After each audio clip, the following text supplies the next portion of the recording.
Shalom, shalom, bonjour à tous ceux qui prennent plaisir à écouter mes vidéos.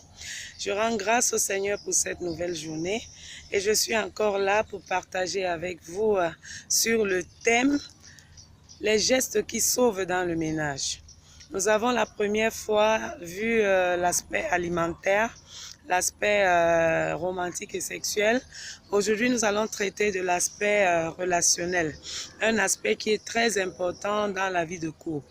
Déjà, je tiens à rappeler à tous ceux qui suivent ces vidéos que ces vidéos, je ne les fais pas parce que je suis meilleure que les autres.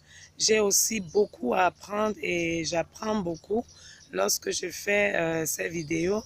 C'est juste pour partager ce que j'ai reçu de ceux qui sont allés au-devant de moi et qui connaissent mieux que moi, en me basant bien sûr sur la parole de Dieu qui est le livre par excellence. Ce matin, comme je le disais tantôt, je vais aborder l'aspect relationnel. Comment est-ce qu'une femme doit se comporter, doit parler à son mari, que ce soit en public, que ce soit en secret, comment est-ce qu'elle doit se comporter face aux instructions que son mari lui donne. Je vais prendre un exemple que nous connaissons tous, c'est l'exemple de la reine Esther et Vasti. Nous avons lu dans Colossiens 3, verset 18. Il est écrit, « Femmes, soyez soumises à vos maris comme il convient dans le Seigneur. » Et aujourd'hui, nous réalisons que l'insoumission est devenue l'apanage de beaucoup de femmes. L'insoumission est ce qui caractérise certaines femmes aujourd'hui dans leur ménage. Et cette insoumission les a amenées à perdre leur couronne dans leur foyer. Vasti a dû perdre sa place auprès du roi Assuérus parce qu'elle a refusé d'obéir. Elle a été insoumise. Elle n'a pas obéi à une instruction que le roi avait donnée, ce qui lui a coûté sa place. Et c'est la reine Esther qui, par la fin, a pu prendre cette place à cause de la soumission parce qu'elle avait trouvé grâce aux yeux de l'Éternel. Donc l'insoumission est une cause de séparation de beaucoup de foyers. L'insoumission apporte beaucoup de problèmes dans les foyers. Aujourd'hui, beaucoup de femmes ont vu comment elles ont perdu leur place dans leur ménage à cause de l'insoumission.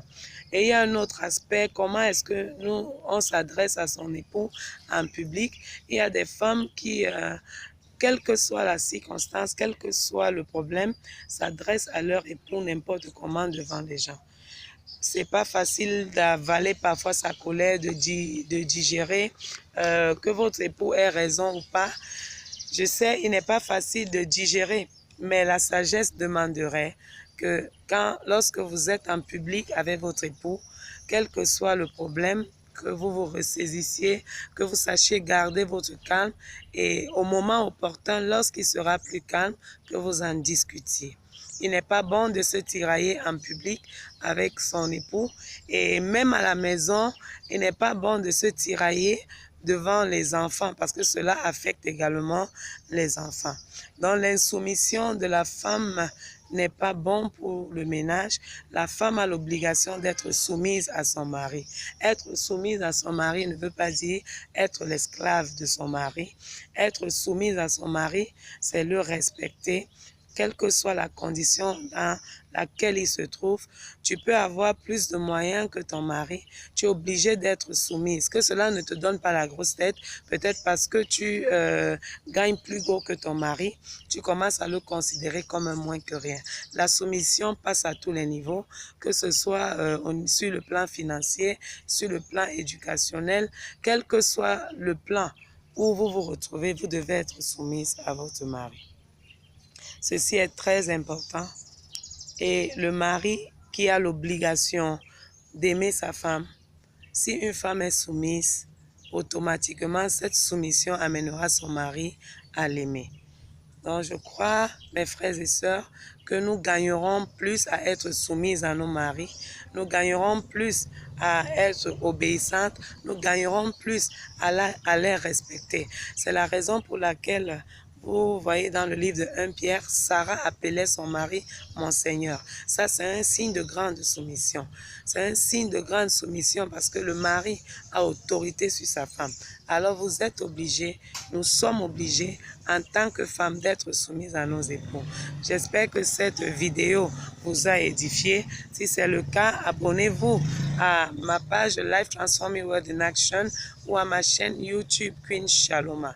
Que le Seigneur vous bénisse. Shalom, shalom.